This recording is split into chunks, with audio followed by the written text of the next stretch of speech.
নমস্কার, কেমন আছেন সবাই? রেসিপিজের নতুন একটা রেসিপিতে আপনাদের সকলকে অনেক অনেক স্বাগত জানাই। আজ বুঝেই গেছেন আজকে রান্না করতে চলেছি দই কাতলা। প্রথমে মাছটাকে ভালো করে লবণ আর গোলমরিচের গুঁড়ো দিয়ে বেশ কিছুক্ষণ মাখিয়ে রেখে দিচ্ছি। আপনারা চাইলে লেবুর রসও দিতে পারেন, তবে আমি লবণ আর গোলমরিচের গুঁড়ো দিয়েই বেশিরভাগ সময় মাখিয়ে রেখে দিই। এটা এরকম মাখিয়ে রেখে দেবো আমি বেশ কিছুক্ষণ। আর ওইদিকে আমি একটা ফ্রাই প্যানে সাদা তেল গরম করে দেবো। কথা ছিল হবে আলু পটল দিয়ে মাছের ঝোল, ভাত আর যেরকম যা তরি তরকারি হয় তাই। সেখান থেকে পুরো প্ল্যান চেঞ্জ হয়ে দই কাতলা। আর মিক্সিং জারে পোস্তটাকে গুঁড়ো করে নিয়ে ওর মধ্যে পরিমাণ মতো টক দই দিয়ে ভালো করে একটা স্মুথ পেস্ট করে নেব। শুধু আলু পটল দিয়ে মাছের ঝোল চেঞ্জ করে দই কাতলা হয়েছে তা নয়, একদম তার সাথে পোলাও, চিকেন কষা, একদম সে অন্যই মেনু হয়ে গেল। তো এখানে আমার এটা খুব সুন্দর করে পেস্ট করা হয়ে গেছে।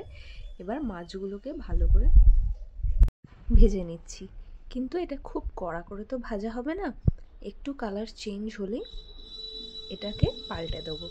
দই কাতলার রেসিপিটা এত সহজ যে যে কেউ বাড়িতে এলে চট করে অল্প কিছু উপকরণ থাকলেই আপনারা বানিয়ে ফেলতে পারেন। একদম ঘরোয়া উপকরণ দিয়ে বানাচ্ছি, কারণ আজকে একদমই প্ল্যান ছিল না। ওই জন্য আমি শুধু পোস্ত আর টক দই পেস্ট করেছি, কাজু ছিল না, আমি দিতে পারিনি, কারণ প্ল্যান করে তো করা হয়নি।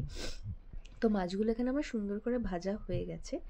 এবার মাছ ভাজার তেলটা আমি কড়াইতে দিয়ে দিচ্ছি। এবার এর মধ্যে ফোড়ন দেব। ফোড়নে আমি দিয়ে দিচ্ছি এলাচ, লবঙ্গ আর দারচিনি, গোটা গরম মশলা ফোড়ন দিয়ে দিচ্ছি। আর তার মধ্যে দিয়ে দিচ্ছি আমি কাঁচা লঙ্কা আর পেঁয়াজের পেস্ট। এতে কিন্তু আদা রসুন আমি দিইনি, আমাদের বাড়িতে দই মাছে আদা রসুনটা ইউজ হয় না। পেঁয়াজ আর কাঁচা লঙ্কার একটা স্মুথ পেস্ট বানিয়ে রাখা ছিল, সেইটা দিয়ে ভালো করে মশলাটা কষিয়ে নিচ্ছি তেল ছাড়া অবধি। তারপরে আমরা যে টক দই আর পোস্তর পেস্টটা বানিয়ে রেখেছিলাম সেইটা দিয়ে নিচ্ছি। আর অল্প একটু জলও দেবো, মিক্সির বাটিটা ধুয়ে দিয়ে ভালো করে এটাকে একটুখানি মিশিয়ে নেবো। আচ্ছা, টক দই আর পোস্তটা দেওয়ার পর কিন্তু একদম ফ্লেমটাকে লো টু মিডিয়ামে করে দিতে হবে, নাহলে এটা জ্বলে যাওয়ার একটা টেন্ডেন্সি থাকে। এটা আমার সুন্দর করে কষানো হয়ে গেছে। এর মধ্যে আমি দিচ্ছি স্বাদ মতো একটু চিনি, আমার গুঁড়ো করা ছিল চিনি, আর স্বাদ মতো লবণ দিয়ে ভালো করে মিক্স করে নিচ্ছি। তেল খুব সুন্দর করে এর উপর দিয়ে দেখুন ছেড়ে এসছে, মানে আমার মশলাটা সুন্দর কষা হয়ে গেছে। পোস্ত বেশি তো নাড়াচাড়া করা যায় না। এবার এতে পরিমাণ মতো জল দিয়ে ভেজে রাখা মাছগুলো দিয়ে একটুখানি উল্টে পাল্টে দেবো।